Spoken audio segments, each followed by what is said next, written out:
आजकल हर देश एक तरह से थप्पड़ मार के बोल देता है कि भाई न्यूक्लियर बॉम्ब है हमारे पास। इज दिस प्रैक्टिकल कि आज की डेट में कोई भी मान, चाहे रशिया हो, अमेरिका हो, कोई भी देश हो, वो जो बोलते हैं कि भाई हमारे पास न्यूक्लियर बॉम्ब है, डराने की कोशिश किया जाता है, छोड़ देंगे nuclear bomb. Is it practically possible कि इस सेंचुरी में न्यूक्लियर बॉम्ब कोई देश रिलीज कर सकता है? देखो, न्यूक्लियर बॉम्ब इस सेंचुरी में कोई देश रिलीज करे या ना करे, ये बहुत ज़्यादा डिपेंड करता है कि उस देश की लीडरशिप किसके हाथ में है।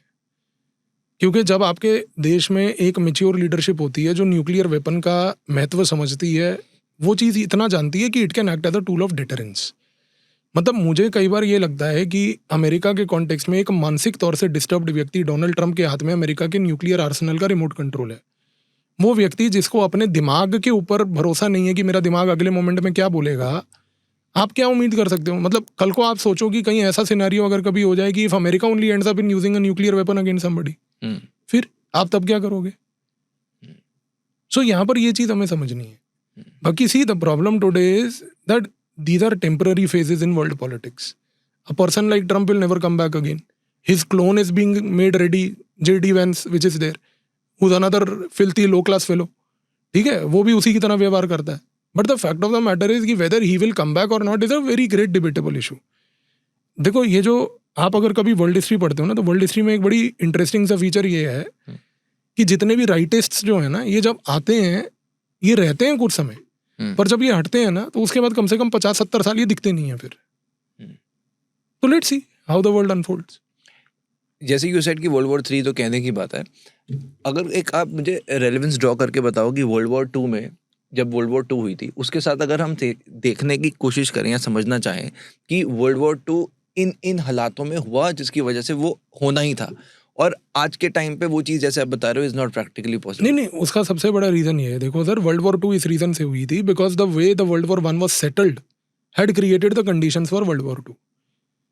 It was the settlement issue of World War 1. You cannot humiliate a country like Germany, penalize it to the extent of your own welfare, and then expect that the Germany will follow your dictates which are there. So the British and the French had created conditions for the rise of Hitler. आज की date में ऐसा कोई parallel नहीं है Hitler जैसा भी नहीं, मतलब इस प्रकार की कोई ह्यूमिलिएशन जैसा कि भाई हमने किसी कंट्री को आइसोलेट करके उसके ऊपर इस प्रकार के अपने टर्म्स डिक्टेट कर दिए कि अब वो कंट्री क्रिपल होकर खत्म होती जा रही है। नॉर्थ कोरिया ने, नॉर्थ कोरिया कहाँ है यार? कहाँ है north Korea? Today it is a complete background factory of the world for Russia and China. वहां पे अपने वो न्यूक्लियर आर्सेनल से लेकर ड्रोन टेस्टिंग ये सब चीजें कर रहे हैं। कहाँ है नॉर्थ कोरिया? कोई सैंक्शन से उसको फर्क पड़ रहा है? कुछ भी नहीं पड़ रहा। तो आप कैसे कह सकते हो नॉर्थ कोरिया? अगर उस पर जैसे आप बता रहे हो कि ब्रिटिश ने पहले जब वो हिटलर को टारगेट करने की कोशिश करी तो उसने उसका रिटेलिएशन किया, तो उसी तरह से अगर उसके ऊपर इस तरह से दबाव बनाया जाए तो वो ऐसा शुरू हो जाए। और आपको लगता है कि वो दबाव रशिया और चाइना के होते हुए कोई बना पाएगा? ये तो तब पॉसिबल है कि रशिया और चाइना खत्म हो गए, वो पॉसिबल हो सकता है। अमेरिका खत्म हो सकता है, रशिया चाइना नहीं हो सकते, वो कहीं नहीं जाने वाले।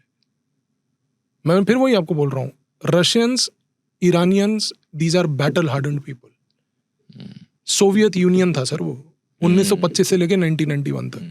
Don't take them lightly. जिसने वर्ल्ड हिस्ट्री नहीं पढ़ी, और अमेरिका जैसी कंट्री जिसका खुद का कोई इतिहास नहीं है यार। छिछोरे अमेरिका में सारे वो कौन थे? हिप्पीज थे। मतलब द अनकूथ पीपल ऑफ ब्रिटेन, जिसको ब्रिटेन निकालना चाहता था, वो देश जाकर बना रहे हैं दो कड़े का अमेरिका। भूखे नंगों का देश है यार। मतलब it's worse than a tribal society also. मतलब we have more respect for tribals than these low class lowly man who are there, criminals, thugs. It's a nation of thugs.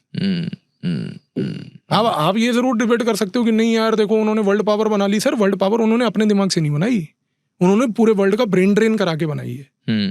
आज अगर वो रिवर्स ब्रेन ड्रेन हो जाए ना, तो ये लो class छिछोरे ये किसी काम के नहीं है, कहीं के नहीं है, किसी लायक नहीं है। ये ठग से ये सिर्फ चोरी चक्कारी करने लायक हैं। ये उसी डीएनए के बने हुए हैं। तो ये चीज़ हमें समझनी है। अच्छा, मुझे ये बताओ, जैसे जब हर जगह कुछ भी होता है, तो जैसे अब इंडिया पाकिस्तान हुआ था, अभी ये ईरान का हुआ, तुरंत सब बोलते हैं कि भाई यूएन में हमने मीटिंग बुला ली है। ये जो यूएन की मीटिंग्स हैं, इनसे कुछ फर्क पड़ता है? कुछ नहीं फर्क पड़ता। क्या फर्क पड़ता है? यूएन ने पिछले 75 सालों में क्या काम किया है? वो बोलते हैं पीस लाएंगे। हाँ, पीस लाएंगे। 75 सालों में कौन सा पीस लाए आप? अफगानिस्तान में क्या हुआ था 1979 में? कौन सा पीस लाए थे आप? जब वियतनाम में एजेंट ऑरेंज अमेरिका फेंक रहा था, तब कौन सा पीस लाए थे आप? केमिकल वॉर कर रहा था वो, कौन सा पीस था? Sir, UN is a field agency. UN is basically an elite class club for all the retired people of America and other countries to sit and enjoy on taxpayers' money.